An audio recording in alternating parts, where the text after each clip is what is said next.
जळगाव शहर हादरलंय. 4 महिन्यापूर्वीच लग्न झालेल्या तरुणीने वाढदिवस साजरा करून दुसऱ्याच दिवशी आपलं जीवन संपवले.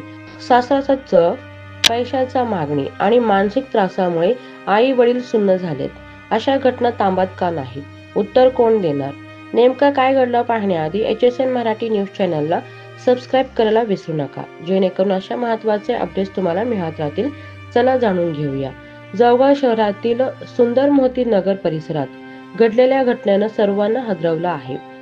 मयुरी गौरव ठोसर ही अवघ्या 4 महिन्यापूर्वी विवाहबद्ध झाली होती. नुकताच तिचा वाढदिवस कुटुंबासोबत आनंदात साजरा करण्यात आला. मात्र या आनंदानंतरच दुसऱ्याच दिवशी तिने टोकाचं पाऊल उचललं आणि आत्महत्या केली. आई वडील आणि भावाने जिल्हा रुग्णालयात धाव घेतली. तिथं त्यांचा आक्रोश हंबरडा पाहून सर्वजण सुन्न झाले.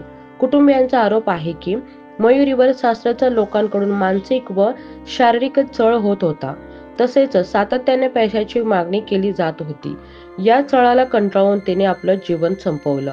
कुटुंबियांनी स्पष्ट केलं की मयुरीने या छळाबाबत वारंवार तक्रारी केल्या होत्या, परंतु परिस्थिती बदलली नाही.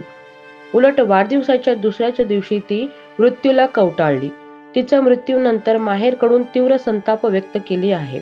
जोपर्यंत आरोपींना अटक होत नाही तोपर्यंत शवविच्छेदन न करण्याचा निर्णयही त्यांच्या कुटुंबियांनी घेतला आहे.